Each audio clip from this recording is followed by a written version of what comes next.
بیچنے کے لیے تیار ہو جاتا ہے۔ میرے عزیز ساتھیوں، اسی لیے تو اللہ تبارک و تعالیٰ کہہ رہا ہے کہ ہم تمہیں اس لیے آزمائش میں ڈالتے ہیں، ہم تمہیں اس لیے فتنے میں ڈالتے ہیں تاکہ ہم جان لیں، تاکہ مجھے پتہ لگ جائے کہ کون ایمان کے معاملے میں سچے ہیں اور کون ایمان کے معاملے میں جھوٹے ہیں۔ میرے عزیز ساتھیوں، آج ایک انسان نماز بھی پڑھتا ہے اور بیماریوں سے چھٹکارا پانے کے لیے شرک کے کاموں کا ارتکاب بھی کرتا ہے۔ آج ایک انسان روزہ بھی رکھتا ہے اور روزے کی حالت میں ایک انسان شرک جیسے کاموں کا ارتکاب بھی کر لیتا ہے۔ میرے عزیز ساتھیوں، اسی لیے تو اللہ تبارک و تعالیٰ کہہ رہا ہے کہ ہم تمہیں اس لیے آزمائش میں ڈالتے ہیں، اس لیے ہم تمہیں فتنے میں ڈالتے ہیں تاکہ ہم جانچیں اور پرکھیں کہ تمہارا ایمان سچ ہے یا جھوٹ ہے۔ اللہ تبارک و تعالیٰ ایک انسان کو فتنے میں اسی لیے ڈالتا ہے اور آزمائش اس کے اوپر اس لیے مسلط کرتا ہے تاکہ اللہ تبارک و تعالیٰ جان لے کہ کون ایمان کے معاملے میں سچے ہیں اور کون ایمان کے معاملے میں جھوٹے ہیں۔ تو فتنے جب ایک انسان کے اوپر آئے تو ایک انسان کو ثابت قدم رہنا چاہیے، اور فتنے کے دور میں بھی، آزمائش کے دور میں بھی ایک انسان کو نیک عمل کرنی چاہیے۔ اللہ کے نبی صلی اللہ علیہ وسلم اسی چیز کے بارے میں ایک حدیث کے اندر اشارہ کر رہے ہیں۔ اللہ کے نبی صلی اللہ علیہ وسلم فرماتے ہیں بادروا فی الاعمال فتنا۔ اللہ کے نبی صلی اللہ علیہ وسلم فرماتے ہیں کہ اے میرے صحابیوں کی جماعت، اے لوگوں، تم نیک عمل کرنے میں جلدی کرو، تم نیکی کے کاموں کو کرنے میں جلدی کیا کرو۔ بادروا فی الاعمال فتنا،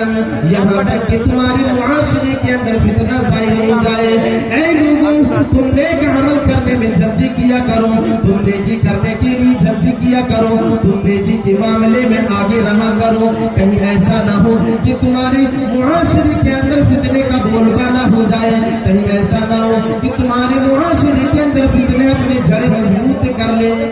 پھر آگے اللہ کے نبی صلی اللہ علیہ وسلم فرماتے ہیں قطع اللیل المظلم۔ اللہ کے نبی صلی اللہ علیہ وسلم فرماتے ہیں کیونکہ جب تمہارے معاشرے کے اندر فتنے اپنی جڑیں مضبوط کر لے گا، جب تمہارے معاشرے کے اندر فتنہ ظاہر ہو جائے گا، اس وقت تم نیک عمل نہیں کر سکتے ہو، اس وقت تمہیں نیکی کرنے میں دشواری ہوگی، اس وقت تمہیں نیک عمل کرنے میں پریشانی ہوگی۔ قطع اللیل المظلم، اور فتنے اس طرح تمہارے معاشرے کے اندر ظاہر ہوں گے، اس طرح فتنے اپنی جڑیں تمہارے معاشرے کے اندر مضبوط کر لے گا۔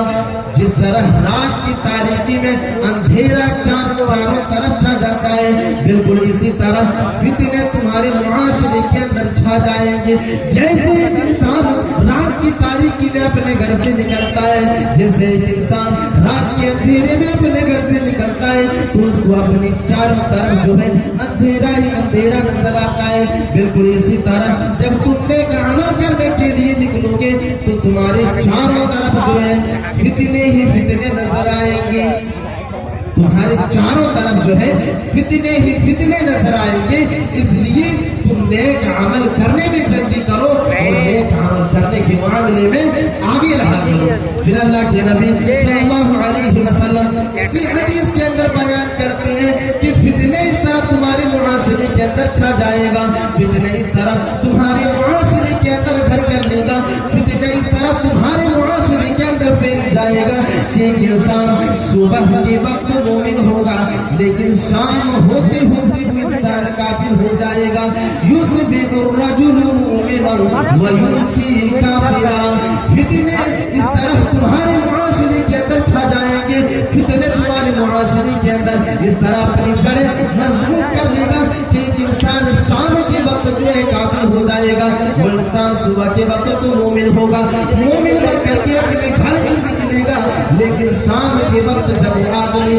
اپنے گھر کے اندر کافر ہوگا، اتنے دیر میں وہ انسان کافر ہو چکا ہوگا، وہ انسان اپنے ایمان کا سودا کر چکا ہوگا، وہ انسان اپنے ایمان کو بالائے طاق رکھ چکا ہوگا، وہ انسان ایک چائے کی بھاڑ میں اپنی جو ہے ایمان کو بیچ ڈالے گا۔ اللہ کے نبی صلی اللہ علیہ وسلم اسی بات کی طرف اشارہ کر رہے ہیں۔ اللہ کے نبی کہہ رہے ہیں یصبح الرجل مؤمنا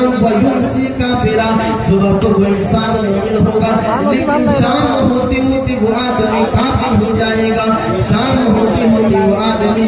دین سے پھر جائے گا۔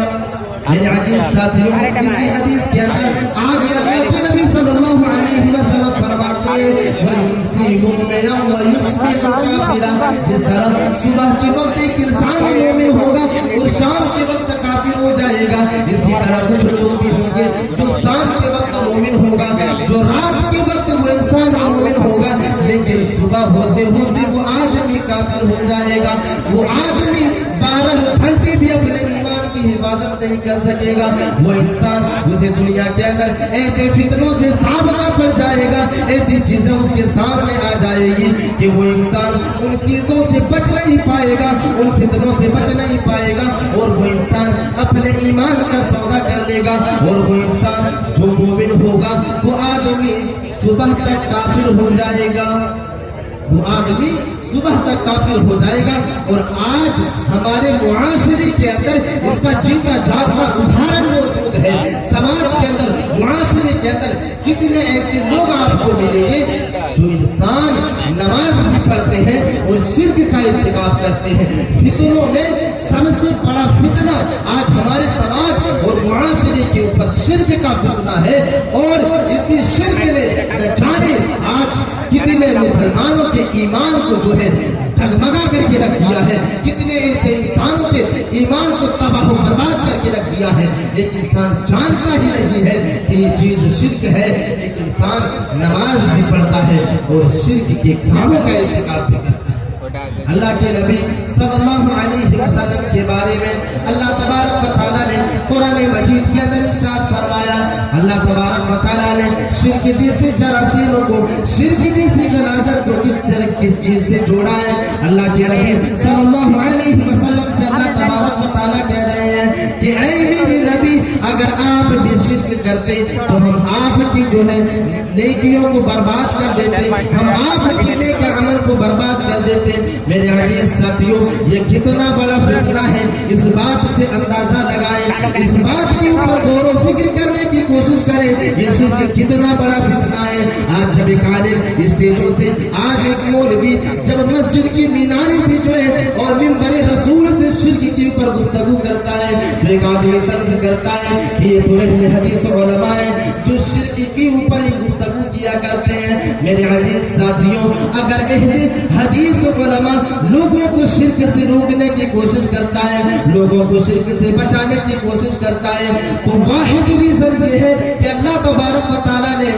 اس انسان کے نیک عمل کو برباد کر دیتا ہے جو انسان شرک کا ارتکاب کرتا ہے۔ میرے عزیز ساتھیوں، شرک کتنا بڑا فتنہ ہے، شرک اتنا بڑا فتنہ ہے کہ اللہ تبارک و تعالیٰ نے سورہ انعام کے اندر 18 انبیاء کرام کا تذکرہ کیا ہے۔ 18 انبیاء کے ناموں کا تذکرہ کرنے کے بعد اللہ تبارک و تعالیٰ نے سورہ انعام کے اندر اس آیت کریمہ کے اندر ان تمام کی تمام انبیاء کے بارے میں تذکرہ کر دیا۔ وَلَوْ أَشْرَكُوا لَحَبِطَ عَنْهُمْ مَا كَانُوا يَعْمَلُونَ، اے لوگوں، اگر یہ میری 18 انبیاء جو ہے، اگر یہ لوگ بھی شرک کا ارتکاب کرتے، اگر یہ لوگ شرک کا ارتکاب کرتے، اللہ تبارک و تعالیٰ کو چھوڑ کر کے اگر غیر اللہ کے سامنے سجدہ کرتے، تو ہم اس کے نیکیوں کو بھی برباد کر دیتے، ہم اس کے نیک عمل کو بھی تباہ و برباد کر کے رکھ دیتے۔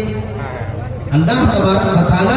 شرک کے فتنے کو اجاگر کر رہا ہے، اللہ تبارک و تعالیٰ شرک کے فتنے کو بیان کر رہا ہے کہ یہ کتنا بڑا فتنہ ہے کہ اگر میرے نبی، میرے رسول بھی اگر شرک جیسی غلاظت کا ارتکاب کر لیتے تو ہم اس کے بھی نیکیوں کو برباد کر دیتے، ہم اس کے بھی نیکیوں کو تباہ و برباد کر کے رکھ دیتے اور اس کے نام اعمال کو جو ہے غارت کر کے رکھ دیتے اگر یہ لوگ بھی شرک جیسے کام کا ارتکاب کرتے۔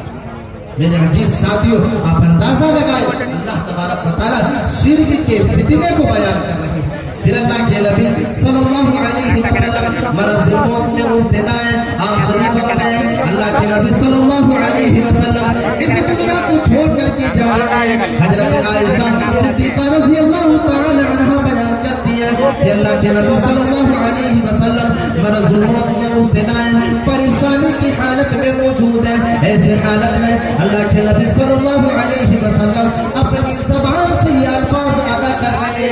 لعنت اللہ علی الیہودی والنصارى. اللہ کے نبی صلی اللہ علیہ وسلم یہودیوں کے اوپر اور نصارہ کے اوپر لعنت کر رہے ہیں. اللہ کے نبی صلی اللہ علیہ وسلم یہودیوں اور نصارہ کے اوپر بد دعا کر رہے ہیں. کیوں کر رہے ہیں؟ اللہ کے نبی صلی اللہ علیہ وسلم بیان کرتے ہیں اتخذوا قبور انبیائہم مساجد. کیونکہ ان لوگوں نے اپنے نبیوں کی قبروں کو سجدہ کرنے کی جگہ بنا لیا. ان لوگوں نے اپنے نبیوں کی قبروں کو جو ہے سجدہ کرنے کی جگہ بنا لیا. یعنی یہ لوگ جو ہے اللہ تبارک و تعالیٰ کے ساتھ اپنے انبیاء کو بھی شریک کر لیا کرتے تھے. جس طرح اللہ تبارک و تعالیٰ کو بھی حاجت روا مانتے تھے, جس طرح اللہ تبارک و تعالیٰ کو مشکل کشا مانا کرتے تھے, بالکل اسی طرح یہ لوگ اپنے نبیوں کو بھی مشکل کشا سمجھا کرتے تھے, اپنے نبیوں کو بھی حاجت روا مانا کرتے تھے اور اپنے نبیوں کی قبروں کے اوپر سجدہ کیا کرتے تھے.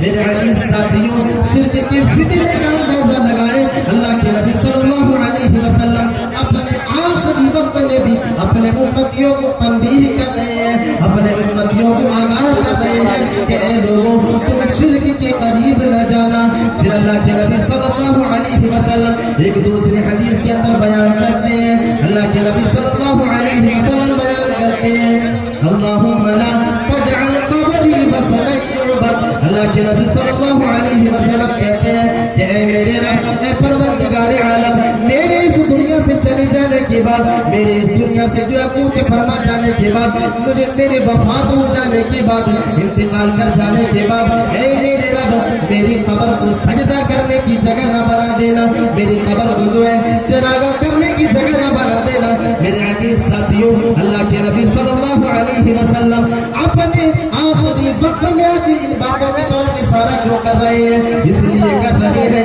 کہ اے میرے امتیوں کے لوگوں, اے امت محمدیہ, یہ شرک ایک بہت بڑا فتنہ ہے. تم اس فتنے سے بچے رہنا, تم ان فتنے سے ہمیشہ بچتے رہنا, کیونکہ یہ فتنہ تمہاری نیکیوں کو برباد کر سکتا ہے, تمہاری نیکیوں کو تباہ و برباد کر سکتا ہے, تمہارے نیکیوں کو تباہ و برباد کر سکتا ہے. اگر تم ان فتنوں سے نہیں بچو گے تو تمہاری نیکیوں کو جو ہے تباہ و برباد کر سکتا ہے. تو میرے عزیز ساتھیوں, یہ فتنہ جو ہے شرک کا فتنہ ہے. اگر ہم نے اپنے آپ کو شرک کے فتنے سے نہیں بچایا, آپ اس بات کو مان کر کے چلیں کہ آپ کا ایمان خطرے میں ہے اور آپ کی نیکیوں کو ہے وہ تباہ و برباد کر دی جائے گی, آپ کی نیکیوں کو جو ہے تباہ و برباد کر دیا جائے گی. تو ایک فتنہ شرک کا فتنہ ہے اور دوسرا فتنہ جو ہے وہ مال کا فتنہ ہے. دوسرا فتنہ مال کا فتنہ ہے. آج معاشرے کے اندر, سماج کے اندر جانے کس طرح کے لوگ جو ہے فتنے کے اوپر مبتلا ہے اور مال اور لالچ میں انسان کس طرح کے کاموں کا ارتکاب کر دیا کرتے ہیں, کس طرح کے کاموں کو انجام دے دیا کرتے ہیں. میرے عزیز ساتھیوں, اللہ کے نبی صلی اللہ علیہ وسلم بیان کرتے ہیں ان لکل امت فتنہ, ان لکل امت فتنہ, فتنہ امتی المال. اللہ کے نبی صلی اللہ علیہ وسلم بیان کرتے ہیں ان لکل امت فتنہ, فتنہ امتی المال. اللہ کے نبی صلی اللہ علیہ وسلم بیان کرتے ہیں, اللہ کے نبی صلی اللہ علیہ وسلم واضح کر رہے ہیں کہ اللہ تبارک و تعالیٰ نے ہم سے پہلے تمام بھائیوں, آپ لوگ کو گزارش ہے, آپ لوگ اطمینان سے بیٹھے, سانسد صاحب آ رہے ہیں, آپ لوگ دیکھ پائیں گے. ایسے آپ لوگ ہو رنگ مت مچائیے, آپ لوگ اطمینان سے اپنی اپنی جگہ پہ بیٹھ جائیں. برائے مہربانی آپ لوگ بیٹھ جائیے.